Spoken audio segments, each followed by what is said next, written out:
Halo semuanya, kali ini kita akan membahas tentang pengukuran kinerja komprehensif dalam perspektif akuntansi modern.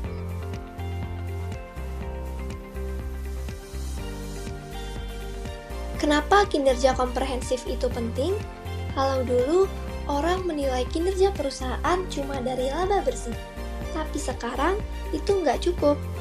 Di era globalisasi dan teknologi yang makin maju, perusahaan juga harus memperhatikan Other Comprehensive Income atau OCI, misalnya keuntungan atau kerugian yang belum direalisasi. Jadi, pengukuran kinerja komprehensif ini tujuannya supaya kita bisa melihat kondisi keuangan perusahaan secara lebih lengkap, bukan cuma permukaannya saja. Berdasarkan latar belakang yang telah dijelaskan sebelumnya, bab ini dirumuskan ke dalam beberapa rumusan masalah. Yang pertama, sejauh mana pengukuran kinerja komprehensif dapat berperan dalam pengambilan keputusan manajerial dan perencanaan keuangan jangka panjang. Yang kedua, sejauh mana teknologi digital dan otomatisasi memengaruhi keakuratan dan efisiensi pengukuran kinerja komprehensif dalam perusahaan besar. Yang ketiga, bagaimana pengaruh pengukuran kinerja komprehensif terhadap penilaian investor dalam menentukan nilai pasar perusahaan? Dan yang terakhir, apa peran pengukuran kinerja komprehensif dalam analisis rasio keuangan dan bagaimana hal ini dapat memberikan gambaran yang lebih luas tentang kesehatan keuangan perusahaan? Selain buat laporan, kinerja komprehensif juga penting banget buat pengambilan keputusan. Manajemen jadi bisa merencanakan strategi jangka panjang dengan lebih matang. Investor juga bisa menilai risiko dan potensi perusahaan dengan lebih akurat. Di sini, kita masuk ke konsep Balance Scorecard dari Kaplan dan Norton. Balance Scorecard itu bukan cuma alat ukur biasa, tapi sistem manajemen strategis. Jadi, bukan cuma ngitung angka, tapi benar-benar membantu perusahaan menerjemahkan visi dan strategi ke dalam indikator yang bisa diukur. Artinya, pengukuran kinerja nggak cuma buat laporan keluar, tapi juga buat evaluasi dan perbaikan strategi di dalam perusahaan.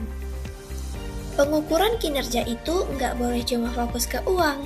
Selain indikator finansial, perusahaan juga harus lihat indikator non-finansial, seperti kepuasan pelanggan, inovasi, kualitas SDM, dan proses internal.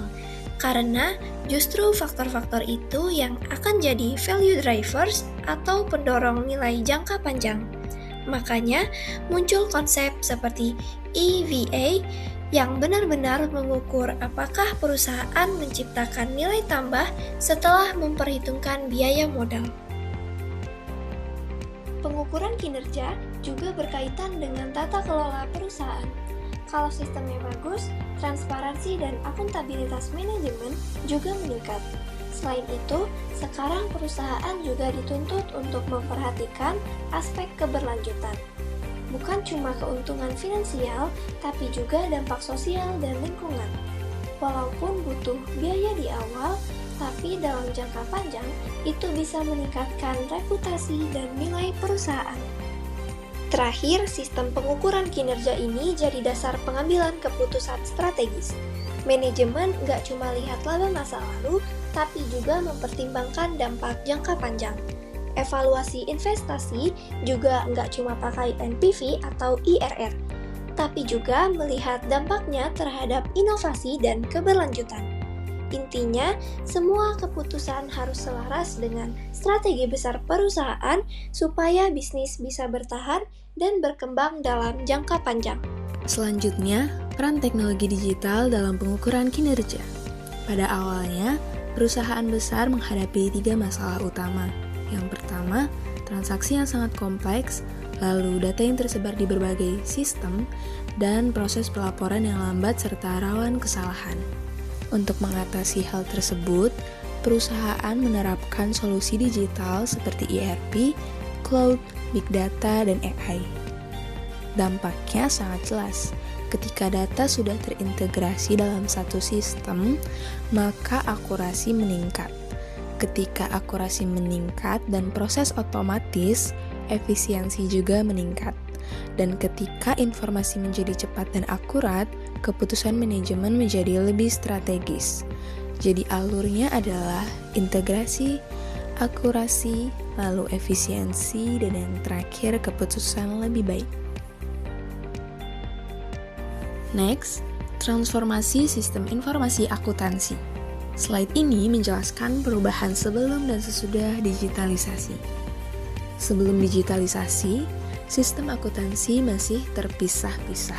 Konsolidasi laporan dilakukan manual, sehingga sering terjadi perbedaan angka antar unit.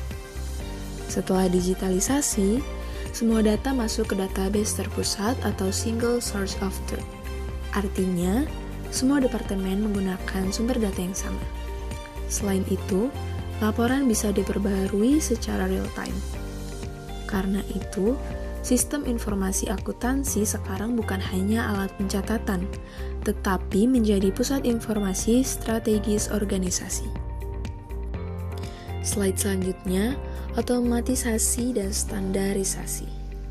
Pada tahap ini, sistem tidak hanya terintegrasi, tetapi juga otomatis. Posting jurnal dilakukan otomatis, KPI dihitung langsung oleh sistem, dan transaksi divalidasi saat diproses. Hasilnya, kesalahan manusia berkurang.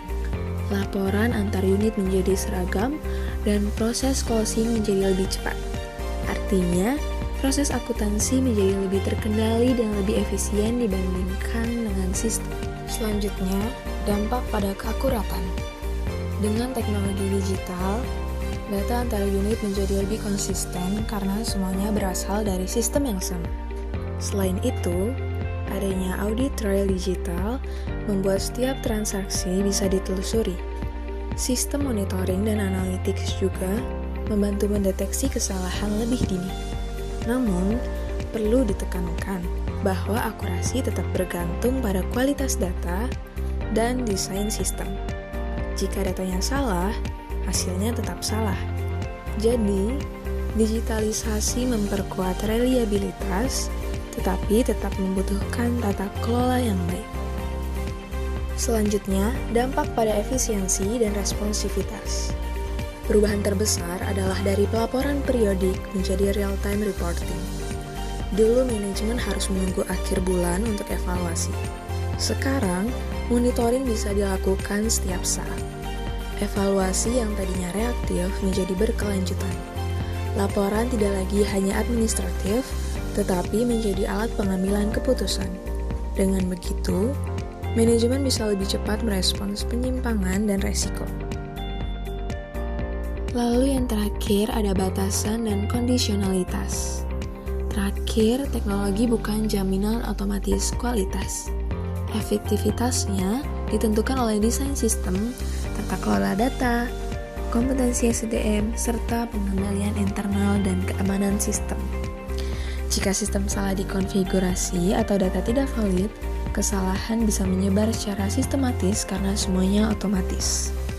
Jadi, teknologi adalah alat yang sangat kuat, tetapi harus dikelola dengan benar agar manfaatnya optimal. Sekian pemaparan materi yang dapat kami berikan, kurang lebihnya kami mohon maaf. Terima kasih.